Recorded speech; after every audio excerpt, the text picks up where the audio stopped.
Mbona njani? Lumkile Zinyanga. Nami nje engizokhuluma ngakho namhlanje. Yabo kahle kahle iyona wonke umuntu, ngiliyona lento wonke umuntu ahlezi ekhala ngayo ukuthi isikhathi. I wanna talk about time. Isikhathi ke sisho into eziningi.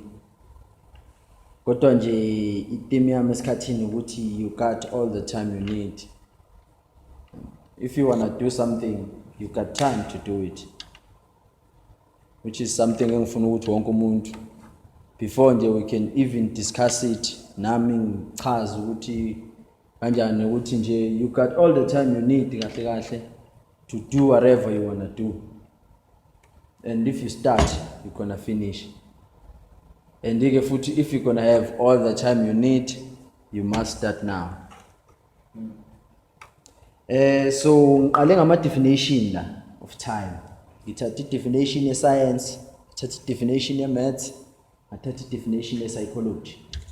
Ukuthi bona how do they define time? Because nabo ba define ngendlela engafani, even though it's one thing.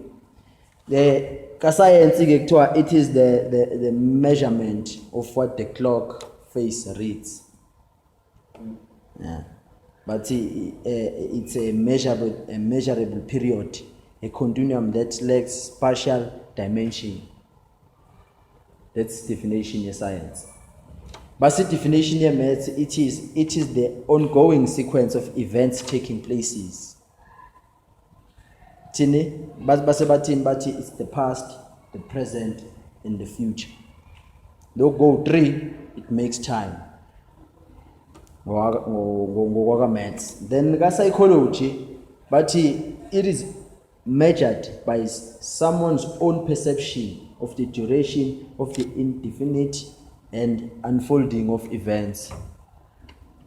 And one of these three, bachaza into eyodwa kahle kahle ukuthi kodwa bayichaza in a different way, and ngendlela abayichaza ngayo iyenza ukuthi ingabonakali ukuthi into eyodwa. Because ngokwe psychology isikhathi, it's up to you decide. Kahle kahle you own time, it's yours. Ukuthi spenda kanjani, it's up to you.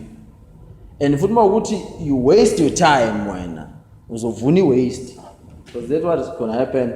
Mawukuthi wena esakhe isikhathi awukwazi ukusihlela kahle. Even nala esikoleni ngabe kahle kahle mhlambe there is no student who's getting excluded uma ngathiwa wonke umuntu bekwazi ukuthi ahlele isikhathi sakhe nje ngaso sonke isikhathi. Because mawukuthi uzela ukufunda, let's say mhlambe you allocate 3 hours every day for your studies. Do you think you can be behind? Kodwa manje inkinga every day will require consistency. Consistency ke inzima, and when you don't achieve it you waste your time. Ila sifike singene khona isikhathi ngoba maths bakuthetha hayi isequence nje lokho yenzekile ama event, lokho kukhona ama event. So kushuthi ngokwabo you can define time ngezinto ezenzekile. When still a definition of time. Ngoba science bathi lokho iwashe likuvezayo ngaphambili. Vele science, they like to think ukuthi they believe into nabayibonayo yabo. Never been a science student, so maybe I don't understand. Kodwa ke mina izinto mhlambe that I would like you to know about time. Ngokuqala nje ukuthi there is never a right time to do anything. Mawukuthi it's the right time that you're waiting for, you're waiting for nothing. You're wasting your time actually. Because asikho ngempela. There are people who can do something now, sasa bisiyenzekile. Then there are people who gonna say ukuthi I'm waiting for the right time. Isiphi the right time? It's never coming. There's never a right time to do anything. Even though there is never a right time to do anything, time do exist. Now there's been talks ukuthi as much as time is psychological, but it does exist. Otherwise kwathina we wouldn't change, even our bodies wouldn't change if isikhathi besingekho. Uzalwa nje umncane, you are born different, and athathe lama events of you growing up. Kodwa ke akumeleke ukuthi ke size sitshele ukuthi that creates ukuthi ama stages, because there are no stages in life. There's only one stage. You are born and then you die. That's the only stage esikhona life in. You can do izinto along the way that are gonna define you. The past and the future are equal. Into kumele uyazi ngelentozana ngesikhathi ukuthi osekwenzekile nokungakenzeki kuyalingana kahle kahle. It's worth iweight elinganayo. As much as people don't believe ukuthi ilentozana iweight ekuyiholder iyalingana, but ekugcineni is the same thing. Lento oyisebenzisayo when you think about the past, it's the same thing oyisebenzisayo when you think about the future.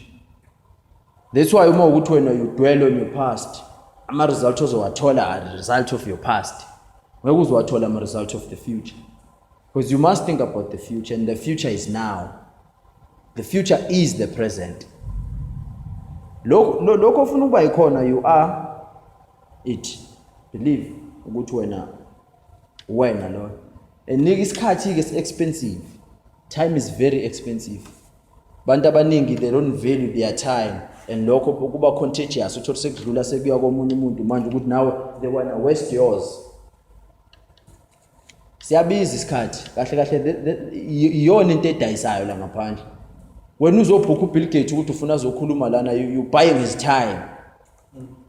And iyabiza because there is so much to do. Abanye abantu they focus in one thing, acabanga ukuthi that's the only thing ayenzayo. No, there's so much to do. You have all the time you need. Just use it efficiently. Allocate my portfolio lawa are right. Awumanje abantu bayofika umuntu afike 30 minutes late event, you're not taking yourself serious. At the end of the day leyonto njalo uma ukuthi usakwazi ukuthi ufike late, you don't value your time. Because ikhona lento ebikubambela ungakwazanga ukuyidiscipline ukuthi angiyeke manje. Kodwa you knew ukuthi you are wasting your time, and ungeke uzothola ama result when you keep wasting your time. You have the control of your own time kahle kahle. You decide ukuthi kwenzakalani. Don't let other people decide ukuthi wena what do you do with your time. More ukuthi you have control of your time, uzoba in control of everything. Let's not waste time. So dlula ngithi when someone does not know what to do with their time, someone finds something for them to do. Uhlezi ke njalo empilweni ukuthi wena mongazi ukuthi usenzani esakhe isikhathi, mina ngisazi ukuthi esami anginaso. I'm gonna find someone lona ungazi yena then to do lento engifuna ukuyenza mina. That's why we want to build big companies, because we don't want to work, we want to stay at home. Kodwa bewazi ukuthi there is a person owenza yonke lento oyifunayo, pusha all this vision that you have when. Because into ebalekile is the vision. And to start a vision you need hard work. And the hard work it's going to take time more to sufaka the hard work. Ngeke uzuvuke kusasa sekuyilento loyifuna. It's going to take time, and you have to put hard work ngayo yonke indlela. Isikhathi ke experience differently as people. Khona abantu abazokutshela ukuthi someone died young, sengazuthi they were counting ukuthi mhlambe iminyaka, because iminyaka you can live longer, you can live until you are 120. Kodwa uthola ukuthi there was a person owashone no 25 kodwa experienced more than, has achieved so many things more than you've achieved, because wena you were counting wena ukuthi hey mangivuke kusasa ngiyakhula kahle kahle ka. Why would you wanna live uzube na 100 if you are not achieving your dreams, if you are not making yourself happy? Because kubalekile ukuthi uzenze ube happy, kubalekile ukuthi uzenze ube happy. but khona bathi a lifespan is a billion heartbeats. Life yakho nje heartbeat yakho iphampa kangaki yona yonke. One day we're gonna die, but every day we're gonna live. We're gonna live and we're gonna see tomorrow futhi. And ke kumele udecide wena ukuthi how much your time is valued. That's something abanye abantu abangasoze bakunike. Ngisho ngathi uBill Gates, mangathi uBill Gates ubengabelieveli kuyena with his time, abanye abantu bebezomisuse isikhathi sakhe. Ne value futhi of isikhathi sakhe bebengeke bazi bayibona, kodwa yena uyayivaluisha. Value isikhathi sakho. Sivaluisha ngayo yonke into nayo, because it's yours. Don't let people waste your time, because labantu aba waste your time ila futhi abeza ne negativity most of the time. Because uma ukuthi you gaining something positive, you're not wasting your time. Uma ukuthi you gaining something ezokwenza ube better than you were tomorrow, you're not wasting your time. Into ebalekile kahle yona leyo progress, ukuthi you are making progress every day, and now you are seeing yourself becoming a winner. Because now into sifuna, we want to be winners. Asifuna ukuba abantu lose all the time. No, we want to win. Ngeke uzuyitholeke zonke izinto ozifunayo, kodwa uzosithola eziningi zalezo ozifunayo. So go get those. And it is disorder increase when time passes. Mawukuthi wena sakhe isikhathi awufuna ukusebenzisa efficiently, and then uzobona late ukuthi kwakumele ngisebenzise, lapho uzobe kwawena manje you have a disorder kwawena, and izokushaya ngedepression kwawena leyo nto, knowing ukuthi you had all the time but you wasted it. Ukuthi ke phela good news ke, you can do it again. You can try mawukuthi usu-conscious and you understand, because isibalulekile isikhathi bafethu. I will keep on saying that ukuthi sibalekile. Use your time efficiently, use your time wisely. And once you decide ke ukuthi ke how much your time is worth, protect that. Because when ungasho ukuthi your time is worth this much, kodwa kube khona abantu abafuna when someone wanna misuse your time, mdiscipline ukuthi no, my time yabona mina ngifila sengazuthi 24 hours manje mncane. Ithi ngisavuka ekuseni ngiyathinda sengiyabona ofo ngiyasho ukuthi ngathi angeke into engifuna ukuzenza. Kodwa khona umuntu ozokutshela usuku lude kakhulu, kodwa kade lele ethi khona into azoyithola uma ukuthi uyavuka, kanti mawulele uzovuna ukulala nje. The time is now ke bafethu. Yabo, the time is now. Your mind is going to believe what you continuously tell it. So tell it that you are smart and ambitious and not afraid to go for it. More what you tell your mind every day that you are smart, you are ambitious, and you are not afraid. What we walk in the path, because it's a path and it's a long path. Ekugcineni more ukuthi awazi ukuthi uzosenza nesikhathi sakho sizo-wasteka, and it's gonna be a wasted time. Now uzokwenza ukuthi unga-achieve ama-goals akho, and you're gonna feel like you are a loser, but you are not a loser.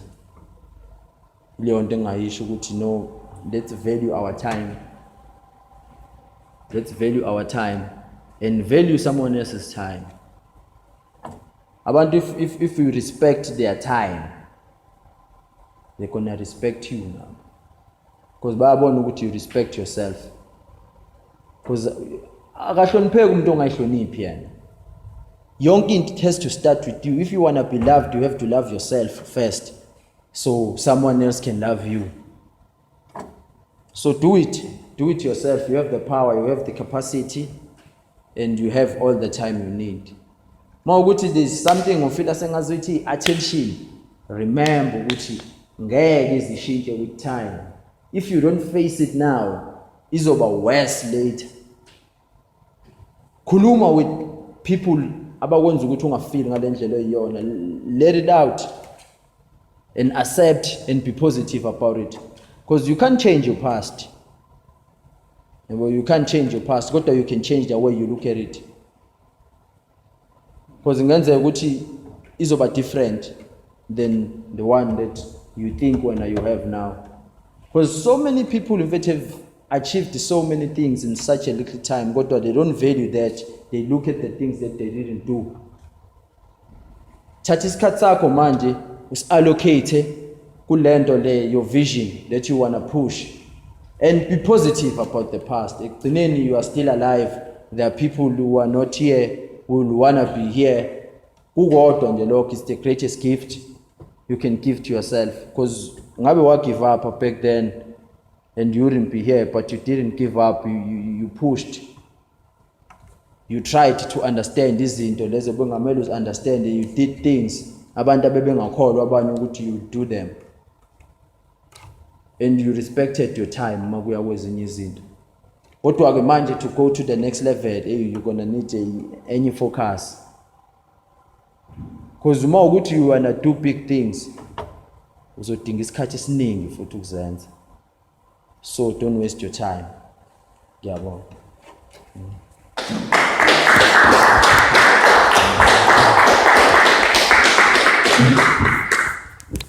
Thank you very much to Lumkile Zinyanga.